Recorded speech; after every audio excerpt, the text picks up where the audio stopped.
Guys, कैसे हैं आप सभी लोग। आई होप आप सब लोग ठीक होंगे। तो आज का टॉपिक है हमारा लेसन प्लान इंग्लिश में कैसे बनाया जाए। तो आज मैं आपको डिटेल से बताऊंगी कि इंग्लिश में लेसन प्लान कैसे बनाए जाते हैं। तो आइए चलिए स्टार्ट करते हैं।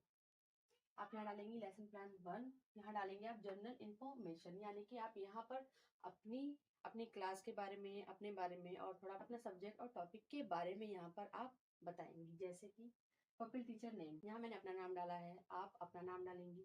क्लास नर्सरी, यहाँ आप जिस क्लास के लिए लेसन प्लान बना रही हैं आप वो डालेंगे। जैसे मैंने नर्सरी क्लास के लिए बनाया तो मैंने नर्सरी क्लास डाल दिया। आप फर्स्ट क्लास के लिए बना रहे तो फर्स्ट डालेंगे, सेकंड क्लास के लिए बना रहे तो आप यहाँ पर सेकंड क्लास डालेंगे।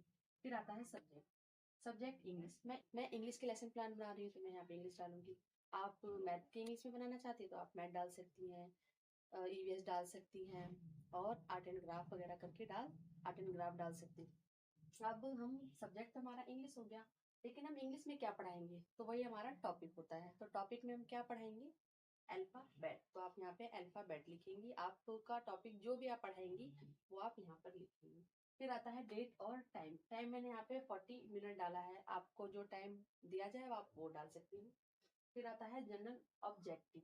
जनरल ऑब्जेक्टिव में आप यहाँ पर सब्जेक्ट के बारे में थोड़ी सी इंफॉर्मेशन देगी कि आप बच्चे को जो सब्जेक्ट पढ़ाना चाह रही हैं उस सब्जेक्ट से बच्चा क्या सीखेगा, बच्चे का क्या डेवलपमेंट होगा। General objective.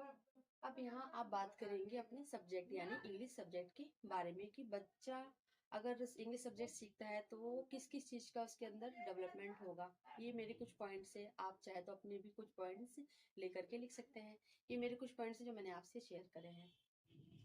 Number 1, to development knowledge vocabulary in English language. देखिए बच्चे के अंदर मतलब इंग्लिश लैंग्वेज के प्रति उसके अंदर डेवलपमेंट होगी, उसको नॉलेज बढ़ेगी और उसे काफी सारी वोकैबुलरी सीखने को मिलेगी। Number 2, understand English language easily.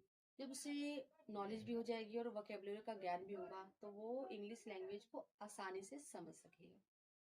अब आता है स्पेसिफिक ऑब्जेक्टिव। देखिए स्पेसिफिक ऑब्जेक्टिव, अब आप यहाँ पर इंग्लिश सब्जेक्ट के बारे में ना करके आप इंग्लिश सब्जेक्ट का जो आपने टॉपिक उठाया है, यानी कि आप इस टॉपिक अल्फाबेट, तो अब आप यहाँ पे अल्फाबेट के बारे में बताएंगी कि बच्चे का अगर हम इस टॉपिक पढ़ाते हैं तो बच्चे के अंदर किस चीज का डेवलपमेंट होगा। तो number 1, student we will able to know about alphabets, मतलब कि स्टूडेंट अल्फाबेट के बारे में जानेंगे। और kids can be able to write, उनके अंदर लिखने की भी नॉलेज बढ़ेगी। अब यहाँ पे आता है टीचिंग एड्स। टीचिंग एड्स में देखिए, टीचिंग एड्स में अगर आप किस तरीके से आप बच्चों को अल्फाबेट पढ़ा रही है, देखिए फ्लैश कार्ड के जरिए पढ़ा रही हैं तो आप यहाँ फ्लैश कार्ड लिखेंगे, चार्ट के जरिए पढ़ा रही है तो आप यहाँ पे चार्ट लिखेंगे। ठीक है, तो